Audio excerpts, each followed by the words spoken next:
নমস্কার। আজ আমরা উপস্থিত হয়েছি কাতার গভর্নমেন্ট আইটিআই কলেজে ইলেকট্রনিক্স মেকানিক নিয়ে আমরা কিছু আলোচনা করব। আমাদের সাথে আছে দ্বিতীয় বর্ষের স্টুডেন্ট নিমাই কর।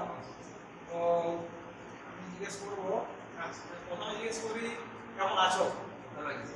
ভালো আছি। আইটিআই ভর্তি হওয়ার পর তোমার এখানে কি কি অভিজ্ঞতা হয়েছে? নমস্কার স্যার, আমি কাতার গভর্নমেন্ট আইটিআই কলেজে ইলেকট্রনিক্স মেকানিক ডিপার্টমেন্টের সেকেন্ড বর্ষ। স্যার এখানে থিওরির থেকেও বেশি প্র্যাকটিক্যালি করানো হয়, যেটা হাতে কলমে খুবই দরকারি। এটা আমার ভালো লেগেছে। তোমার এখানে কি কি শিখেছো, এখানে কি কি শেখানো হয়? এখানে স্যার টিভি রিপেয়ারিং, মোবাইল আর ছোটো ছোটো ইলেকট্রনিক্স যে ডিভাইস আছে, এসি, ফ্রিজ, সমস্ত কিছুই রিপেয়ারিং করানো হয়। এই কোর্সটি করার পর তুমি কিভাবে সাহায্য করেছো?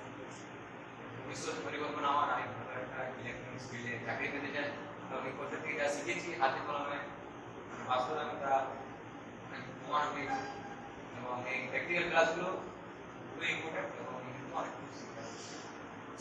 ঠিক আছে, অসংখ্য ধন্যবাদ।